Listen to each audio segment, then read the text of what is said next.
Stand on the edge of the Pacific at Big Sur, and the ocean crashes against cliffs that look exactly as they did 10,000 years ago. Drive through the Central Valley, and you are crossing the most productive farmland on Earth. Walk through the ruins of a Spanish mission, and you are standing where two civilizations collided, one of them never recovering.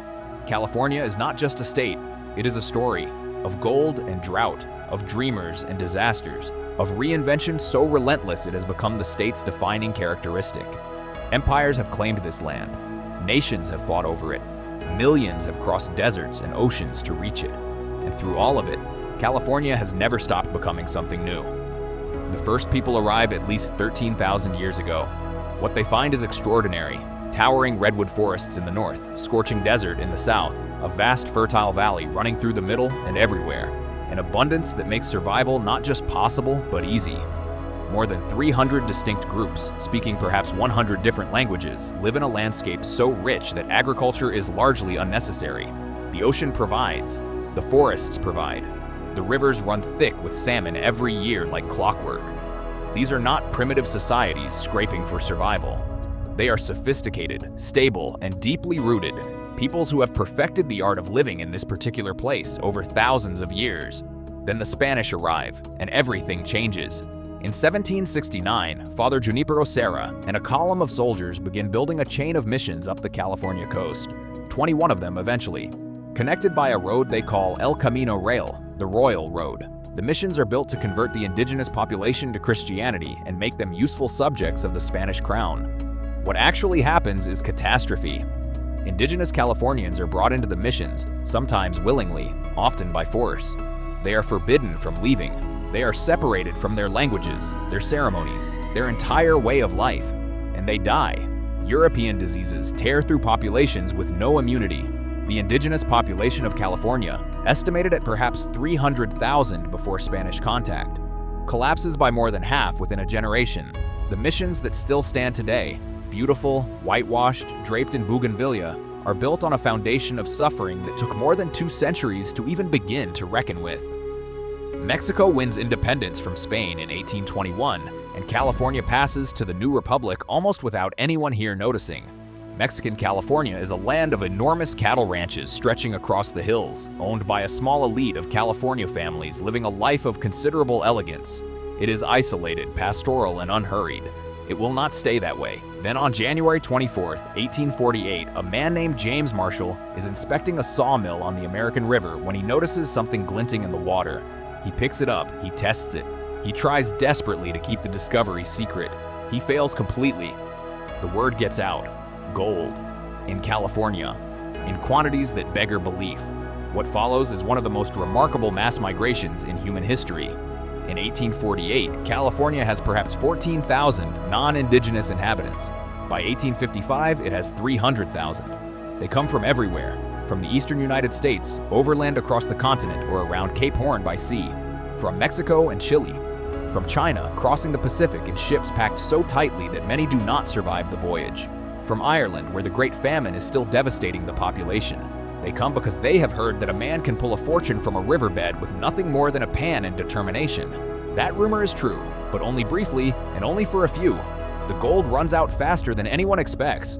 What remains is a California transformed, a city called San Francisco that has exploded from a small settlement into a roaring metropolis almost overnight, and a state that joins the Union in 1850 already bigger and stranger and more complicated than anything that came before it. The native Californian population, already devastated by the mission system, now faces something worse. The first governor of California calls explicitly for extermination. State-funded militias hunt indigenous people across the hills and valleys.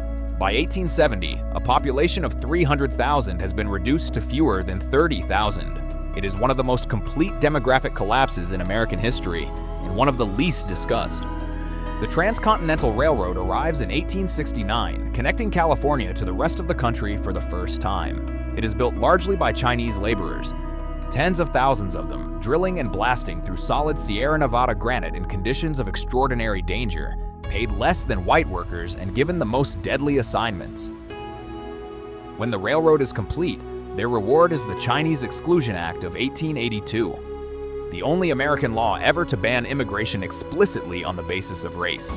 The late 19th century transforms California into the nation's garden. The Central Valley, fed by Sierra Nevada rivers, turns out to be among the most fertile land on Earth, and the orange groves of Southern California are marketed to the rest of the country as paradise, sunshine, health, perpetual warmth. The marketing works. Los Angeles in 1880 is a dusty town of 11,000. By 1900, it has 100,000. And it has barely started. The film industry arrives in Hollywood in the 1910s, drawn by reliable sunshine and varied landscapes. Within 2 decades, Hollywood is producing most of the world's films, and the images it sends out of California as glamour, as possibility, as the place where ordinary people become extraordinary, reach every corner of the planet. The dream California sells becomes its greatest export. The Great Depression tests that dream cruelly. Dust storms devastate the Great Plains through the 1930s, driving hundreds of thousands of families onto the road. They head west, toward California, toward the rumor of agricultural work and a fresh start. They arrive to find hostility, roadblocks, and labor conditions so brutal that John Steinbeck writes a novel about it. The Grapes of Wrath is published in 1939. California is furious. Steinbeck wins the Pulitzer Prize. The migrants keep coming anyway because there is nowhere else to go. Then Pearl Harbor, December 7, 1941. The United States enters the Second World War overnight, and California becomes a frontline state. The consequences for one community are immediate and devastating. In February 1942, more than 110,000 Japanese Americans, most of them American citizens, most of them Californians, are forcibly removed from their homes and sent to internment camps in the desert. They have committed no crime. They lose their businesses, their farms, their savings, their freedom. It takes decades for the government to apologize. The war transforms California's economy permanently. Shipyards and aircraft factories run 24 hours a day. Hundreds of thousands of workers flood in, including enormous numbers of Black Americans from the South, escaping segregation and seeking the defense jobs that are theoretically open to all. The discrimination they find when they arrive plants seeds of tension that grow for decades. Then the 1960s arrive, and California becomes the epicenter of everything. San Francisco's Haight-Ashbury becomes the capital of the counterculture. Berkeley rewrites the rules of campus protest. Cesar Chavez and Dolores Huerta organize farm workers in the Central Valley with strikes and boycotts that force the nation to look at the people who pick its food. The Black Panthers are founded in Oakland. California in the 1960s is not just a place. It is an argument about what America is and what it could be. Then, in a garage in Los Altos in 1976, Steve Jobs and Steve Wozniak found Apple Computer. The personal computer is born. What follows over the next 5 decades transforms not just California, but the entire world more completely than perhaps anything since the Industrial Revolution. Silicon Valley, a string of towns south of San Francisco that once grew apricots, becomes the wealthiest concentration of capital in human history.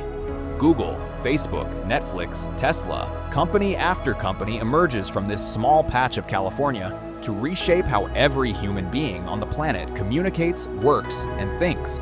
The wealth is extraordinary. So is the inequality it creates.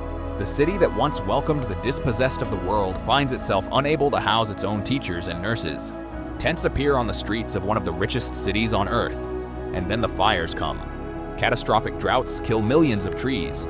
The Camp Fire of 2018 destroys the town of Paradise in hours, killing 85 people. The state that once marketed itself as eternal sunshine begins to reckon with what that sunshine, combined with years of drought and rising temperatures, actually means. And yet people keep coming. Nearly 40 million of them now. An economy that would rank 5th in the world if California stood alone. The diversity that was once seen as a problem has become, slowly and imperfectly, something closer to a source of strength. This is what California does. It reinvents itself. With gold, with film, with agriculture, with technology, with culture. It absorbs waves of newcomers who arrive desperate and leave transformed. It fails loudly and recovers loudly, and fails again in new directions. Stand at the edge of the Pacific as the sun goes down, and you are standing at the end of the continent, the furthest point west that the American dream has ever reached. Every generation that crossed this country arrived here and found not an ending but another beginning. California has always been the place people come when they have run out of everywhere else to go. And somehow, improbably, repeatedly, it finds room for them. That is the story of California. It is not finished. It never is.